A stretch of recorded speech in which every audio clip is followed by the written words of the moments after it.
안녕하세요. 커피앤톡입니다. 오늘도 와주셔서 감사드리고요. 바로 사연 읽어보겠습니다. 저는 30대 워킹맘입니다. 워킹맘이라고 하니 좀 그럴싸해 보이는데 사실은 감자탕집에서 홀서빙을 해요. 아이 유치원 보내놓고 10시쯤 출근해서 가게 문을 열면 밤 10시까지 쭉 그곳에서 일을 하죠. 화장실도 건물 안에 있어서 한 번을 나오지 못하고 꼬박 12시간을 일하는 셈이에요. 아이는 아빠가 퇴근해서 데려갈 때까지 하루 종일 유치원에서 지내다가 집에 가요. 아이에겐 너무 미안하지만 배운 것 없고 할 줄 아는 것도 없어서 이렇게 살 수밖에 없어요.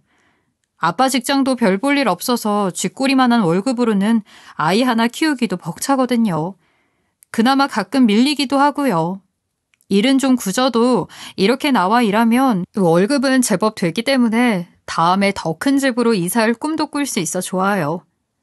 예, 진상 납셨다. 책 잡히지 않게 음식 얌전히 갖다 드셔라.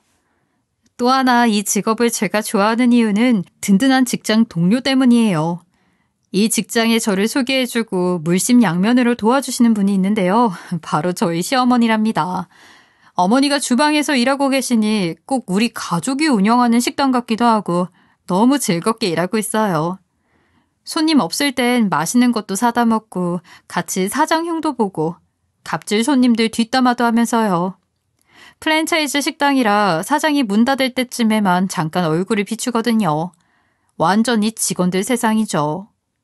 어머니는 이 식당에서만 10년 넘게 일하셨기 때문에 다른 직원들과 사이도 좋고 직원 중에서는 대장이나 다름없으셨어요. 백이 든든하다 보니 저도 3년 넘게 편하게 이 일을 해왔죠. 어머니, 그런데 그거 아세요?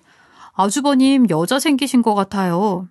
아기 아빠가 그러는데 저번에 아버님 생신이라고 늦게까지 술 마셨을 때 지나가는 말로 결혼할 거라고 곧 데려온다고 그랬다고 하더라고요. 뭐? 그걸 왜 나는 모르고 있냐?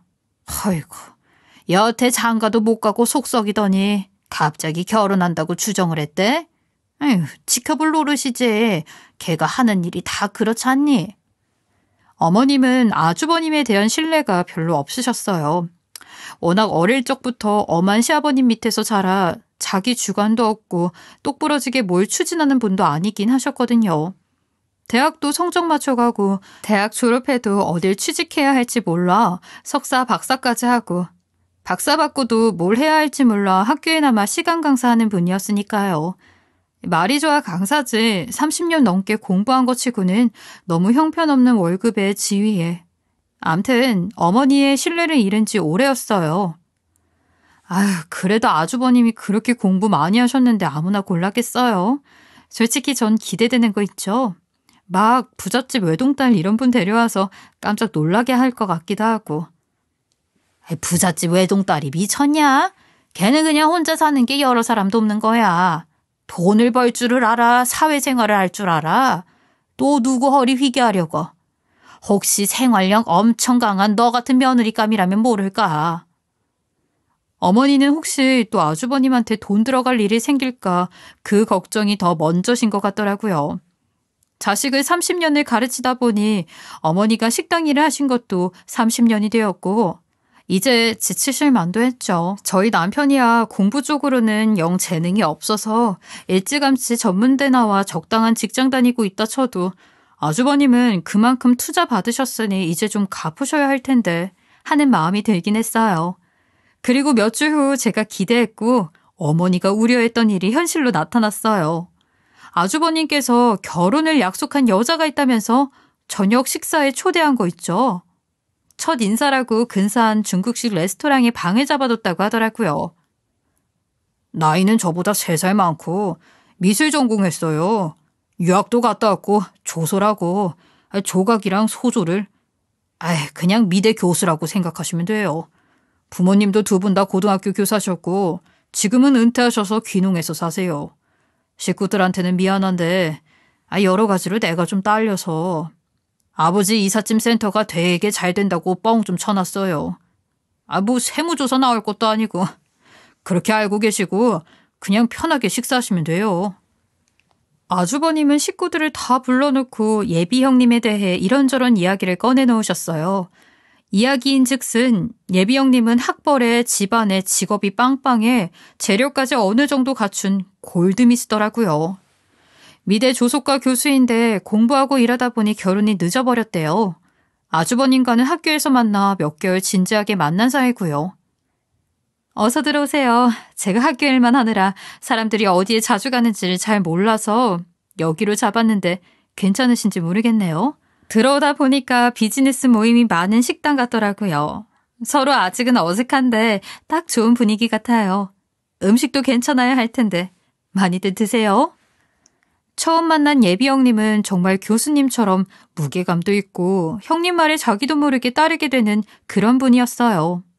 시아버지, 시어머니 그리고 예비 남편까지 있는 자리에서 자꾸 뭔가 분위기를 지휘하는 듯한 느낌이 있더라고요.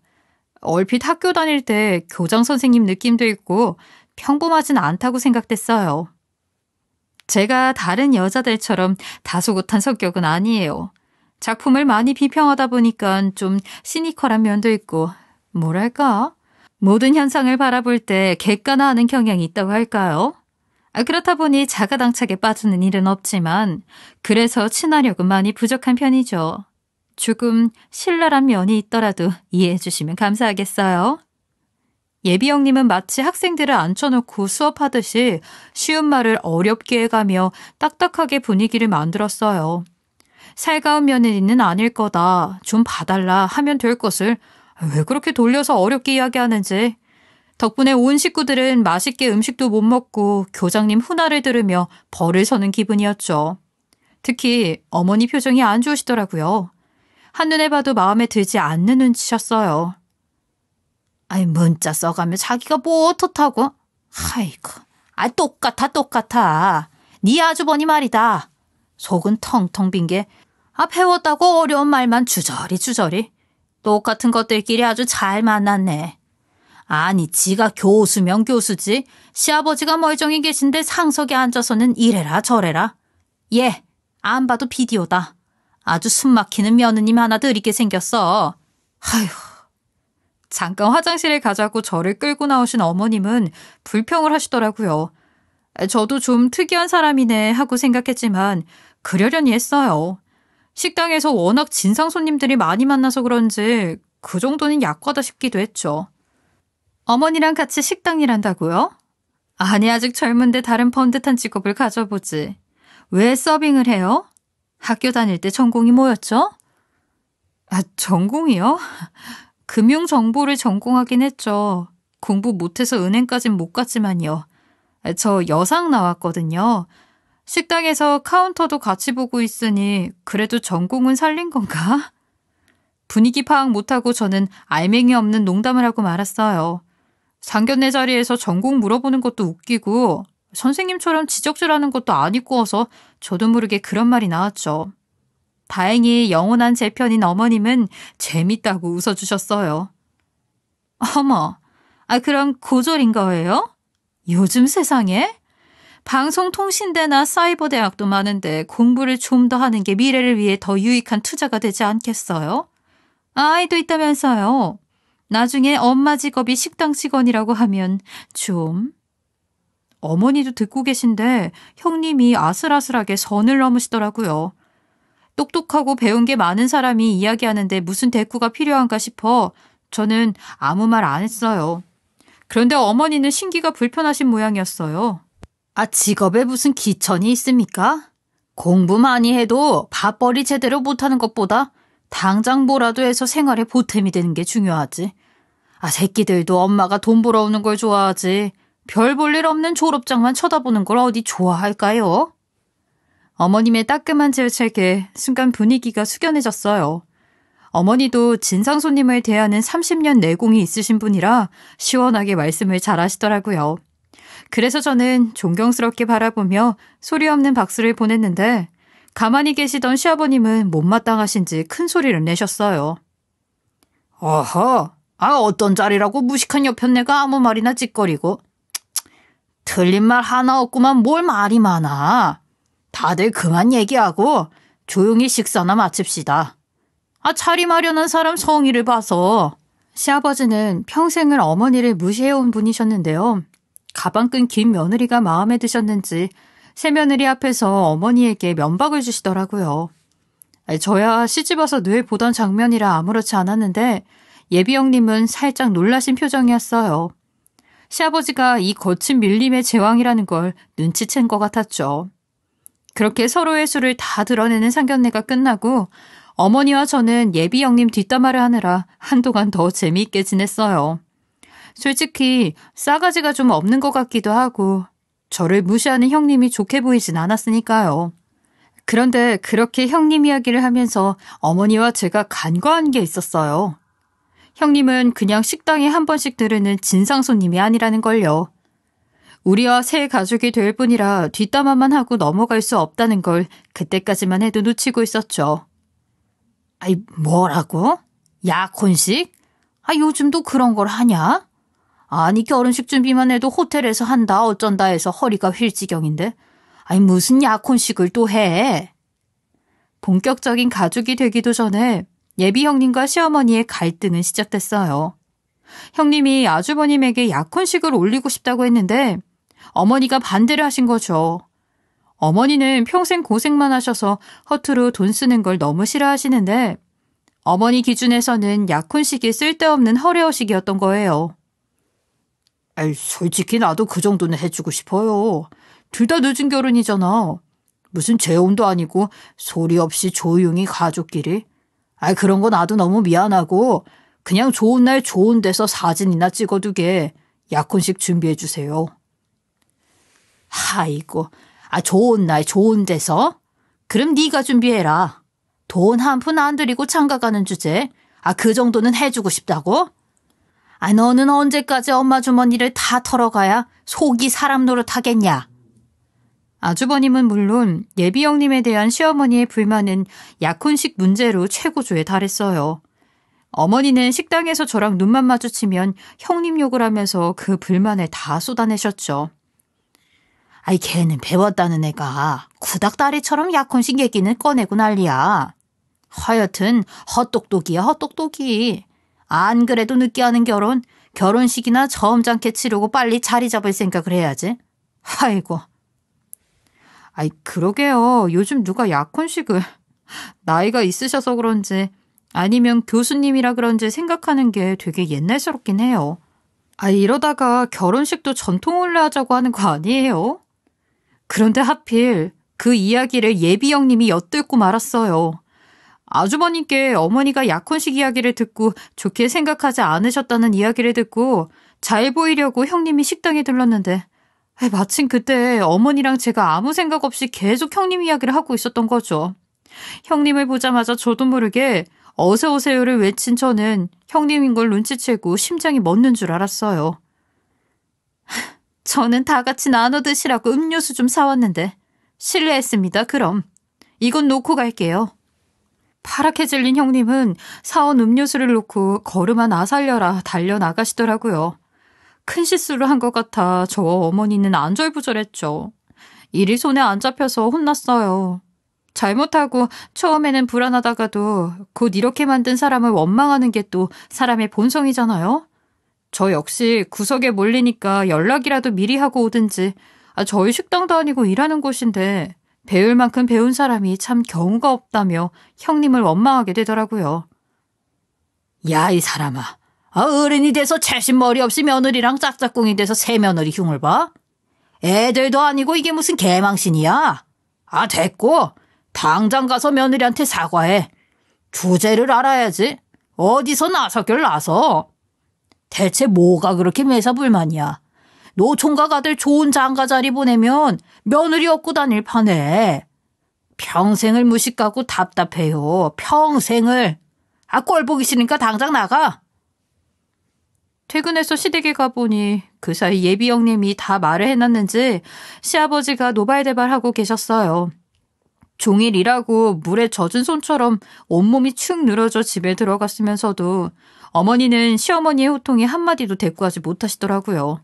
사실 아버님 이삿짐 센터가 브랜드 업체에 밀려 겨우겨우 운영만 되는 상황이 된 지도 꽤 오래고 어머니가 웬만한 작은 회사 과장 월급 정도는 받으신 것도 오랜데 두 분 사이에서는 항상 이렇게 상하관계가 분명했죠. 저도 처음에는 이해하지 못했는데요. 저를 딸처럼 편하게 생각하시는 어머니가 어느 날 용기를 내어 속내를 다 털어놓으시더라고요. 네가 볼 땐 내가 왜 저렇게 사나 답답하지? 나도 그러기 싫은데 워낙 어렸을 때부터 귀에 못이 박히도록 그 소리를 듣고 살아서 돈 주고 사왔다는 소리, 밥값 해야 한다는 소리, 창피해서 아들들한테도 못한 얘기야. 너는 같은 여자니까 이해해줄 것 같아서. 알고 보면 네 시엠이 진짜 불쌍한 사람인 거 알아달라고 내 털어놓을게. 알고 보니 어머니에게는 가슴 아픈 과거가 있었어요. 친정이 남의 땅에 소작을 하면서 겨우 먹고 사는 그야말로 똥구멍이 찢어지게 가난한 집안이었는데요. 어머니가 큰딸이고 밑으로 동생이 5이나 있어 밥 한 끼도 제대로 못 먹으며 자라셨대요. 그래서 집에서는 어머니를 빨리 시집 보내 입을 줄이려고 했나 봐요. 그래서 아직 어린 나이에 학교도 못 가고 그 지역에서 나름 먹고 산다는 집 큰아들한테 시집을 가셨죠. 그분이 바로 저희 시아버님이신 거예요. 거기까지만 해도 옛날 우리네 어머니들의 흔한 스토리인데 문제는 아버님 집에서 어머니를 데려오실 때 돈을 주었다는 것이었어요. 며느리 값을 주고 데려왔다는 얘기죠. 중국도 아니고 우리나라에서 이런 일이 있었다니 놀라울 뿐인데 더 놀라운 건 아버님이 어머니에게 말한 액수가 실제 친정에서 받은 돈과 달랐다는 거였어요. 당시 논 열마지기 값을 주고 데려왔다는 말에 꽃 같은 시절을 종처럼 식모처럼 살았는데 나중에 친정에서 들으니 겨우 한마지기 살 돈이었다고 했대요. 너무 억울해서 막 따지니까 아버님이 나가라고 해서 쫓겨나시기까지 했다네요. 그 이후 2번째로 어머니가 쫓겨나시게 된 거예요. 워낙 오랫동안 복종 상태로 있으면 그 사람 앞에서는 제 목소리를 못 내고 살게 되는 것 같아요. 잘 나가던 집안의 가세가 기울고 아버님 사업도 형편없어졌지만 어머니는 똑같이 아무 소리 못하고 살고 계시니까요. 어머니, 저희 집에 그냥 와 계시면 안 돼요? 집은 좁아도 다른 데 가시는 것보다는 마음이 편하실 거 아니에요. 어떻게 그래. 그럼 진짜로 쫓겨날 텐데. 괜찮다. 내 앞가림은 내가 할게. 너한테까지 짐이 될 순 없지. 아휴.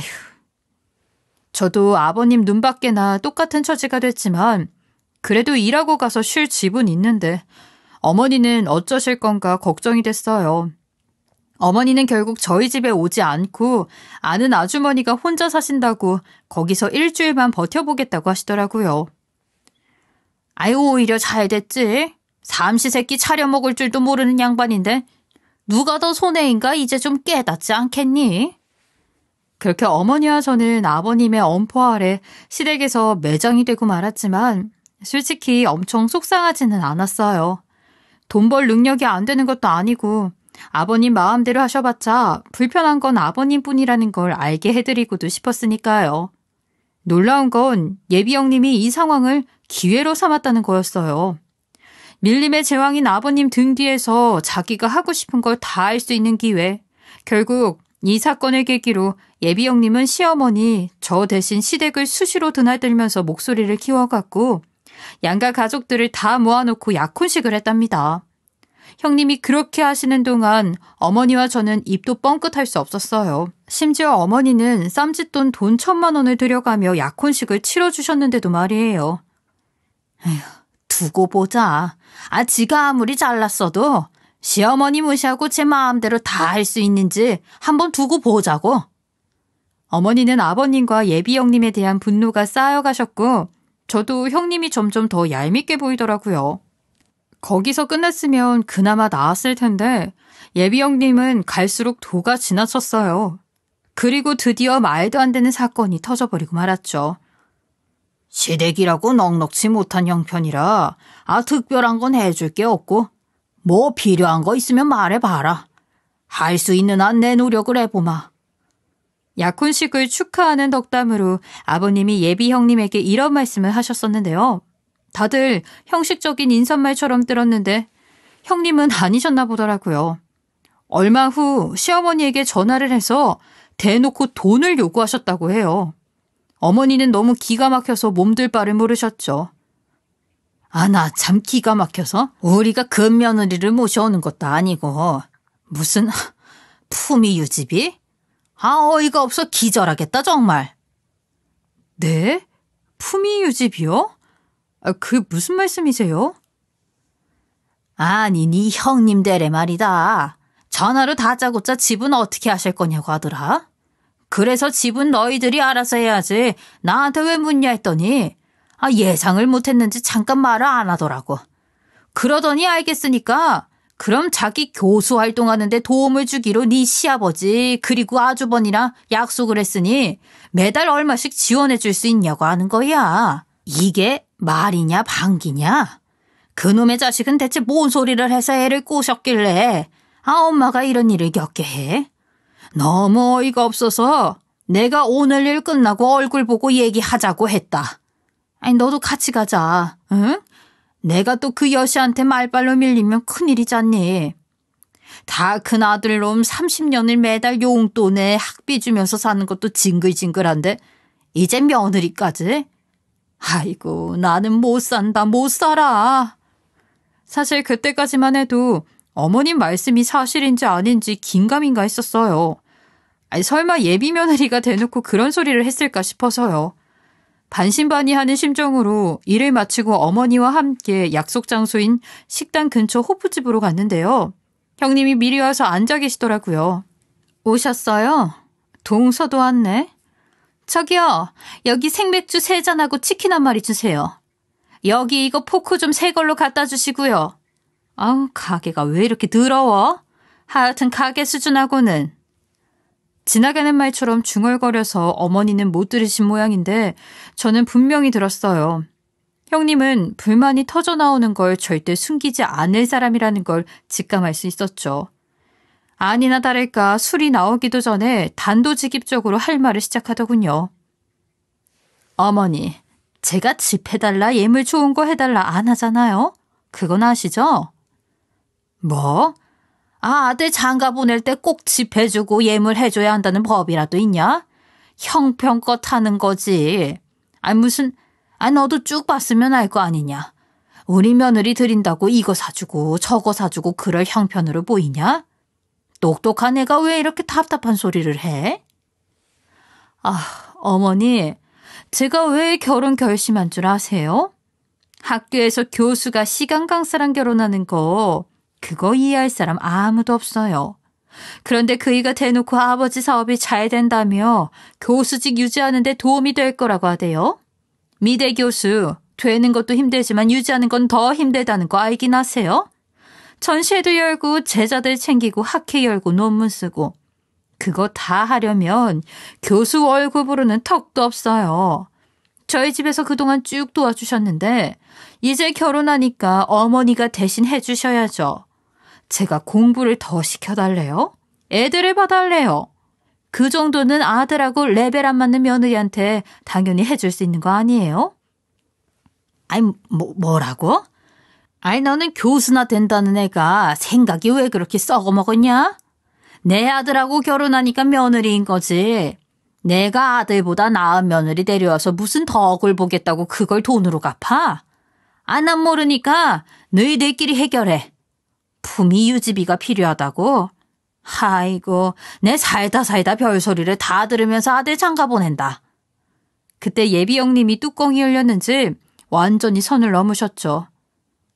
아우, 이런 거지 같은 집구석 진짜. 뭐? 너 지금 뭐라고 했어? 약혼식 한다고 뭐라고 해. 큰아들 장가 보냈는데 집도 절도 없대. 지원은 꿈도 꾸지 말래. 대체 여기는 뭘 믿고 아들 장가 보내시는 거예요? 아무짝에도 쓸모없는 시간 강사를. 형님, 너무 심하시잖아요. 여기 다 시댁 식구들이에요. 너무 막말하시는 거 아니에요? 저기요, 손아래는 빠지시고요. 당사자들끼리 얘기하는데 그냥 두시죠. 배운 것도 없는 개돼지 주제에 어딜 감히. 진짜 수준 안 맞아 상종을 못하겠네. 어쩜 식구들이 하나같이? 뭐요? 개돼지요? 아, 됐고요. 이 문제 해결 안 되면 이 결혼 무효니까 그렇게 하세요. 그러더니 형님은 이제 막 나온 맥주를 뒤로하고 자리를 박차고 나가버렸어요.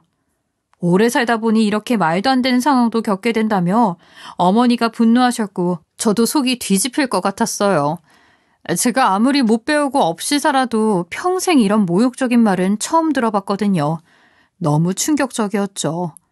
이 일로 시어머니와 저는 예비 형님을 극혐하게 되었어요. 답답한 마음으로 집에 들어가는데 어머니가 충격으로 제대로 못 걸으시더라고요. 그래서 제가 시댁까지 모셔다 드렸어요. 그랬더니 아버님은 이를 갈면서 어머니를 기다리고 계시더라고요. 그 새를 또 못 참고 예비 형님이 아버님에게 이른 모양이었어요. 아니, 며느리도 자식인데 그 정도도 못해줘? 없는 집 출신이라 그런 거야? 아니면 지질이 못 배워서 그런 거야? 왜 그렇게 사람 사는 이치를 몰라? 머리가 있으면 생각을 조금이라도 더 깊게 해봐, 제발. 걔가 그렇게 자리 잡고 입김 세지면 큰애도 그 학교에 교수 자리 하나 얻는 거 좀 쉽지 않겠어?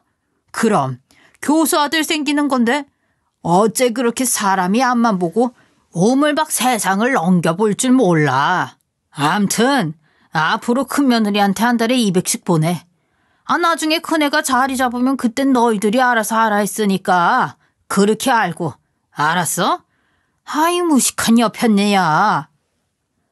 어머니 월급의 절반 넘게 떼어서 매달 형님에게 보내라는 말씀인데 이게 무슨 말씀이신지 저는 이해가 가지 않았어요.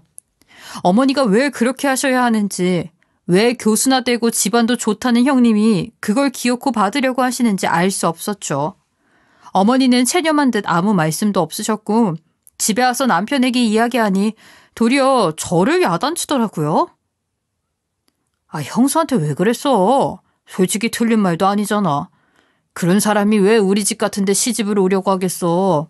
다 형이 좋아서 그렇게 된 건데 형 체면을 살려줘야지. 가족이 돼서 일을 망치면 돼? 혹시 당신 형수 질투해? 남편은 오히려 이 일로 아주버님이 상처받으실까 걱정하더라고요.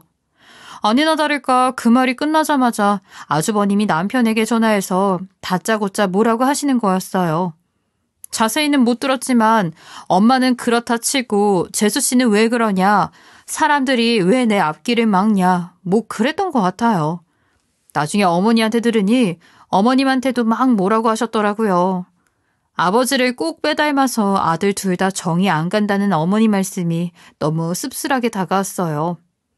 모욕과 수모, 갑질이 난무한 시간에 걸쳐 드디어 아주버님과 예비 형님의 결혼식 당일이 되었어요. 이미 결혼 준비 기간부터 형님에게 돈을 붙이고 결혼식 비용까지 감당한 어머니는 결혼식 내내 넋을 잃은 사람처럼 아무 말 없이 앉아 계셨죠. 자기 마음대로 결혼식까지 하는 동안 형님 쪽에서는 단 한 푼도 내놓은 게 없었어요. 모두 어머니 혼자의 몫이었죠. 그래서 식 전날인 바로 어제까지도 어머니는 밤 10시까지 식당 일을 놓지 못하셨어요. 저 역시 이 결혼식을 진심으로 축하할 수 없었기에 그저 자리만 지키고 있었죠. 아주버님은 뭐가 좋은지 내내 해벌쭉 웃고 계셨고 신랑 측보다 3배는 넘게 온 신부 측 하객들은 엄청 시끄럽게 서로 인사하고 웃고 즐기고 있었어요. 아버님 역시 흡족한 표정을 짓고 계셨고요. 나 저 형아 아는데? 그때 7살 아들이 신부 쪽 객석에 앞줄에 앉은 아이들을 가리키며 아는 아이들이라고 하는 거였어요.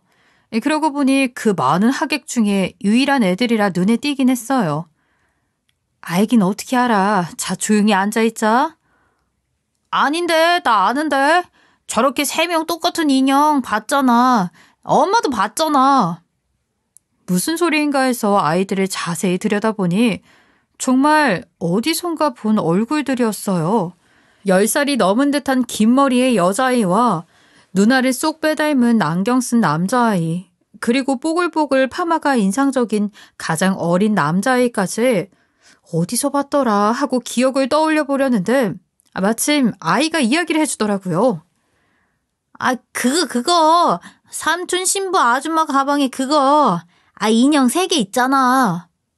아이가 말한 건 예비 형님의 명품 가방에 달려있던 장식이었어요. 약혼식 때 형님 가방을 아이가 자꾸 만지길래 그만하라고 했더니 저 인형 가지면 안 되냐고 해서 저도 기억하고 있던 장식이었죠. 형님에게 물어보니 자기가 직접 조각한 작품인데 의미가 있는 거라 아이에겐 줄 수 없다고 해서 뻘쭘했었어요. 아이 3명의 얼굴이 조각으로 연결된 거였는데 너무 예쁘다 했더니 실제 모델이 있었던 거였어요. 바로 신부 측에 앉아있는 저 아이들이요. 조카들인지 누군지 몰라도 형님에게 가깝고 중요한 존재들이라는 것만은 틀림없어 보였어요. 제가 열심히 추리하는 동안 마음이 급해진 아이는 신부 측 객석으로 뛰어가고 말았어요. 그러더니 아이들을 아는 체하며 금세 친해져 놀고 있는 거예요. 당황한 저는 불편한 한복 매무새를 가다듬으며 신부 측까지 아이를 데리러 갔는데요. 거기서 놀라운 사실을 알게 됐어요. 누군가 아이들에게 하는 소리를 들은 것이었죠. 어머, 니들이구나. 벌써 이렇게 컸니? 아주 지엄마를 쏙 빼닮았네. 어때? 엄마 결혼하니까 너희도 기분 좋지? 그 소리를 듣고 서둘러 가던 제 발걸음이 그 자리에서 멈추고 말았어요. 그 순간 예전에 형님이 저한테 본인 전시의 도록을 몇 개 넘겨주며 자랑했던 기억이 났어요. 대충 훑어본 그 도록에 있던 아이 3명의 조각상 역시 그 아이들과 얼굴이 똑같았죠. 제가 손님들 주문받고 계산하고 하느라고 기억력 하나는 어디 가서도 지지 않을 만큼 자신 있거든요. 저 아이들은 분명히 형님의 아이들이었어요.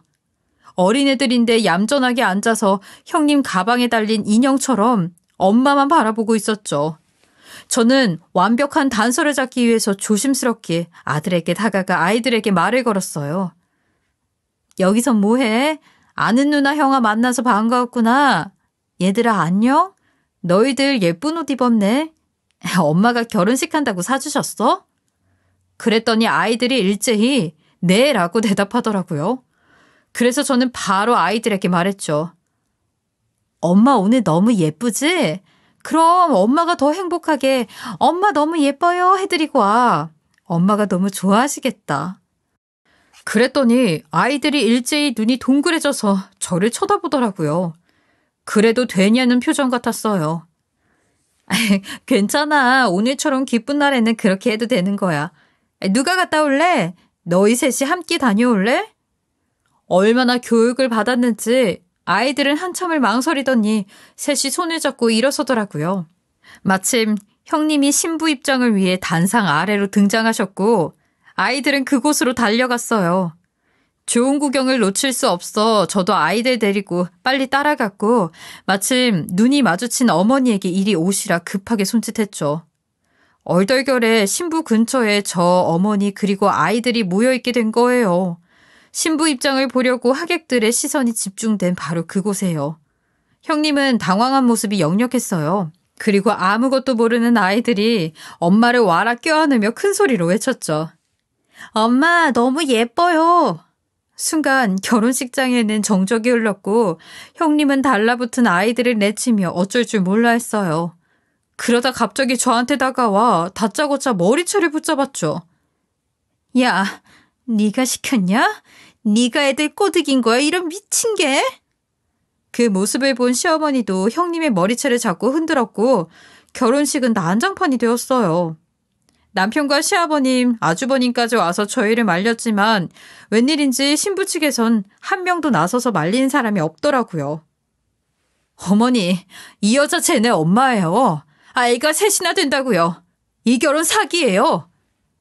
뭐? 어쩐지. 이거 아주 사기꾼 아냐? 누구를 호구로 알고. 아무리 말려도 새 여자의 머리채 싸움이 끝나지 않자 예식장 직원들은 경찰을 불렀고 웨딩드레스를 입은 채로 경찰서에 끌려간 형님의 더러운 과거가 드러났어요. 알고 보니 형님은 3번의 이혼 경력을 가진 이혼녀였고 이번이 4번째 결혼이었죠. 아이들은 3번의 결혼으로 생긴 아버지가 다른 형제였고 친정에서 키우고 있었고요. 이혼 사유가 대부분 외도나 사치였기 때문에 애들 아빠들에게 양육비도 달라지 못하고 새 아이를 친정에 맡기고 있던지라 돈이 필요했던 거였어요. 이 사실을 전혀 몰랐던 아주버니는 허탈한 표정으로 경찰서 구석에서 천장만 바라보고 있었는데요. 갑자기 결심한 듯 조사를 받던 형님과 저희 쪽으로 다가오더니 경찰에게 질문을 하더라고요. 이거 고소 가능하죠? 명백한 결혼 사기잖아요. 이 여자는 결혼 비용 한 푼 된 거 없고 아직 혼인신고도 안 했는데 우리 엄마한테 매달 200씩 받고 있었어요. 이거 사기 맞잖아요. 합의할 생각 없으니까 고소하고 깜빵에 쳐 넣어주세요. 저 가만히 안 있어요. 그러고는 그 자리에서 곧바로 사기 신고를 했어요. 도대체 친정에 어떻게 하고 산 건지 결혼식 날 신부가 경찰서에 끌려가는데 신부 측에서는 단 한 명도 따라오지 않더라고요. 비슷한 일이 한두 번이 아니었는지 다시는 이런 일에 얽히고 싶지 않다는 분위기였어요. 경찰서 바닥에 주저앉은 시아버지는 조사 내내 고개를 들지 못하셨는데요. 신고를 마치고 경찰서를 나오면서 그런 아버님께 어머니는 그동안 참아왔던 할 말을 토해내셨어요. 세상 돌아가는 이치 참 잘하시는 양반이 버린 일 돌아가는 것 좀 보세요. 얼마나 거지 같고 말도 안 되는 거였는지 이제 아시겠어요? 어떻게 며느리를 돈으로 사려고 해요. 나한테 한 짓을 그대로 반복하면 다 잘 될 줄 알았어요? 이제 그만합시다. 논 한마지기에 팔려 50년 종으로 살았으면 이젠 됐어요. 우리도 이제 이혼해요. 당신 똑 닮아 답답한 아들들하고 잘 먹고 잘 사슈. 난 내 인생 살랍니다. 서류 준비해서 보낼 테니까 쓸데없는 짓 말아요. 남은 돈 다 걸고 최고 변호사 써서라도 무조건 이혼할 거니까. 알았어요? 그렇게 아주버니는 결혼 사기를, 아버님은 황혼 이혼을 당해 지금까지 두 분이 한 집에서 살고 계신답니다. 어머니는 하던 일 계속하시고 식당 옆에 깔끔한 원룸 하나를 얻어 제2의 인생을 시작하셨어요. 바쁜 사장님이 어머니에게 전적으로 식당을 맡기는 조건으로 수익 배분을 제안하셔서 이제 감자탕집에서 나는 수익의 절반은 어머니가 가져가시게 됐고요. 뉴스를 보다 보면 왜 많이 배운 사람들이 배운 값을 못하고 저렇게 엉뚱한 짓에 인생을 허비하는 걸까 답답할 때가 있는데요. 예비 형님 일을 겪다 보니 정말 그런 헛똑똑이들이 있다는 걸 실감하게 됐어요. 어머니와 저는 아직도 심심할 때마다 그 생각을 하며 고개를 절레절레 저어요. 결국 교수직 해임되었다는 소식 이후로 형님의 근황은 알 수 없지만 아이들에게만큼은 좋은 엄마이길 진심으로 바라고 있어요. 여러분들은 저희 가족이 겪은 일은 겪지 않고 평온하게 살길 바라면서 이야기 마칠게요. 지금까지 커피앤톡이었습니다. 오늘도 끝까지 함께 해주셔서 감사하고요. 다음 영상으로 또 찾아뵙겠습니다.